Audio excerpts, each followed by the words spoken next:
नमस्कार दोस्तों, मेरी YouTube चैनल जीके सिलेक्शन में आपका स्वागत है। आज की इस वीडियो में हम पॉलिटी के महत्वपूर्ण क्वेश्चनों को कवर करेंगे। यह क्वेश्चन आने वाले सारे एग्जामों के लिए बहुत ही महत्वपूर्ण है, तो आप इन्हें अच्छे से तैयार कर सकते हैं।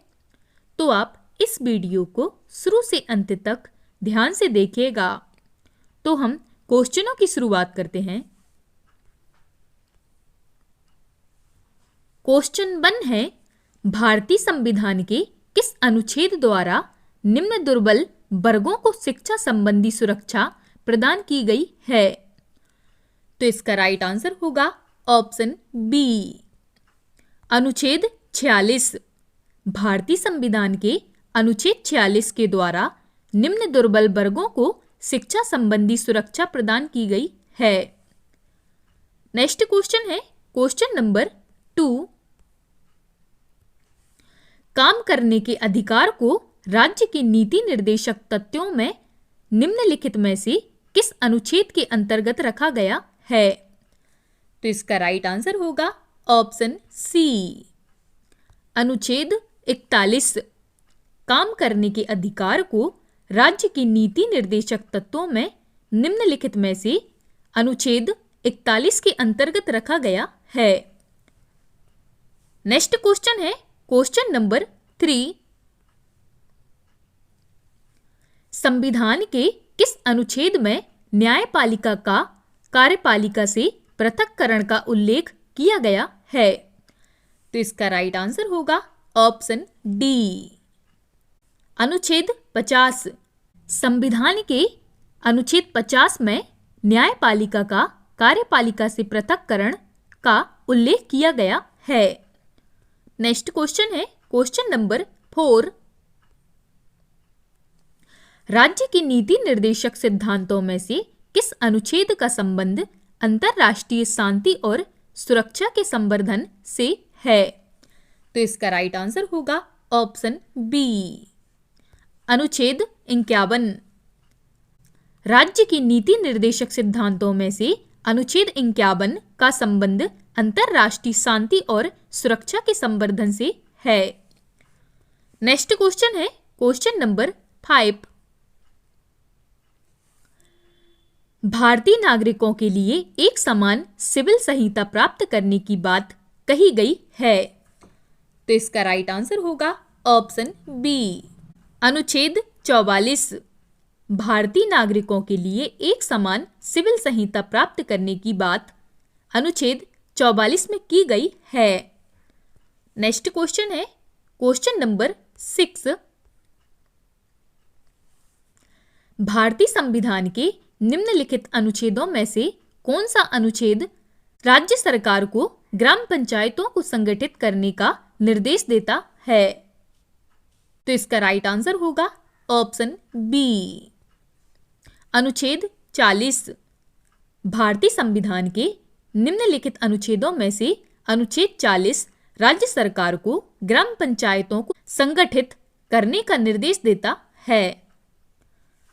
नेक्स्ट क्वेश्चन है क्वेश्चन नंबर 7, समान न्याय और निःशुल्क विधि सहायता का प्रावधान संविधान के किस अनुच्छेद में है? तो इसका राइट आंसर होगा ऑप्शन बी, अनुच्छेद 39A।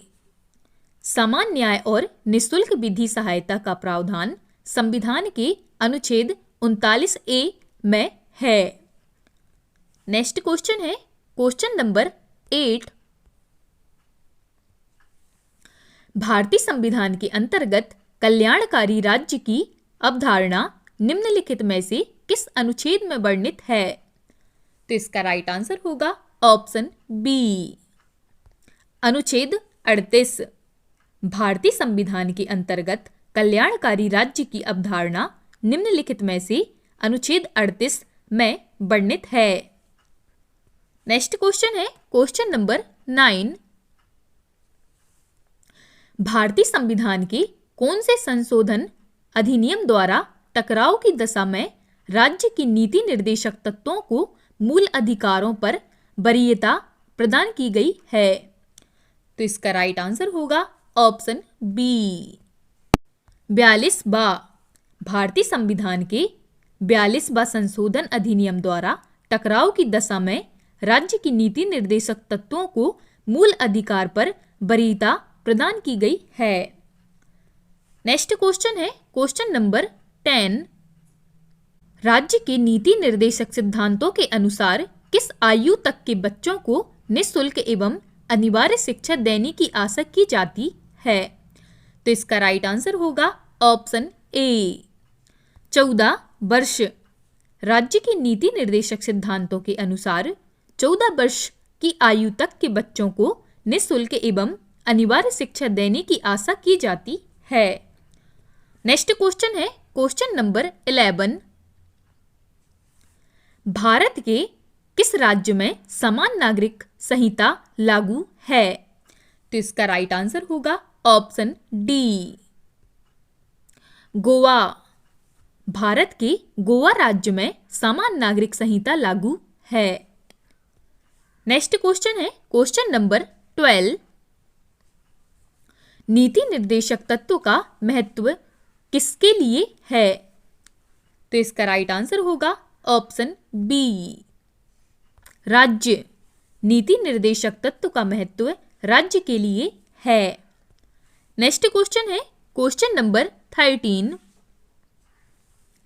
निम्नलिखित निर्देशक सिद्धांतों में से वह सिद्धांत कौन सा है जिसे गांधीवादी सिद्धांत कहा जाता है? तो इसका राइट आंसर होगा ऑप्शन बी स्वशासन की प्रभावी एकलों के रूप में ग्राम पंचायत का संगठन। निम्नलिखित निर्देशक सिद्धांतों में से वह सिद्धांत स्वशासन की प्रभावी एकलों के रूप में ग्राम पंचायत का संगठन है जिसे गांधीवादी सिद्धांत कहा जाता है। नेक्स्ट क्वेश्चन है क्वेश्चन नंबर 14। किसी नीति निर्देशक सिद्धांत को प्राय समाजवादी माना जाता है? तो इसका राइट आंसर होगा ऑप्शन ए ग्राम पंचायतों की स्थापना। ग्राम पंचायतों की स्थापना किसी नीति निर्देशक सिद्धांत को प्राय समाजवादी माना जाता है। नेक्स्ट क्वेश्चन है क्वेश्चन नंबर 15। राज्य की नीति निर्देशक तत्व में क्या शामिल है जो मूल अधिकार में नहीं है? तो इसका राइट आंसर होगा ऑप्शन डी कुटीर उद्योग को प्रोत्साहन। राज्य के नीति निर्देशक तत्व में कुटीर उद्योग को प्रोत्साहन शामिल है जो मूल अधिकार में नहीं है। नेक्स्ट क्वेश्चन है क्वेश्चन नंबर 16। निम्नांकित में से कौन सा राज्य नीति का नीति निर्देशक सिद्धांत नहीं है? तो इसका राइट आंसर होगा ऑप्शन डी निजी संपत्ति की समाप्ति। निम्नांकित में से निजी संपत्ति की समाप्ति राज्य नीति का नीति निर्देशक सिद्धांत नहीं है। नेक्स्ट क्वेश्चन है क्वेश्चन नंबर 17। संविधान का कौन सा अंश भारत के नागरिकों को आर्थिक न्याय प्रदान करने का संकेत करता है? तो इसका राइट आंसर होगा ऑप्शन ए राज्य के नीति निर्देशक तत्व। संविधान का राज्य की नीति निर्देशक तत्व अंश भारत के नागरिकों को आर्थिक न्याय प्रदान करने का संकेत करता है। नेक्स्ट क्वेश्चन है क्वेश्चन नंबर 18। मूलभूत संविधान में कौन से भाग में राज्य लोक कल्याण की संकल्पना सम्मिलित की गई है?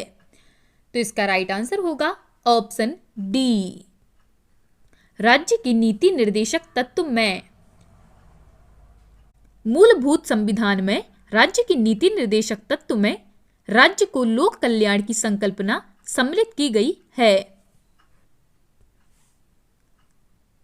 नेक्स्ट क्वेश्चन है क्वेश्चन नंबर 19।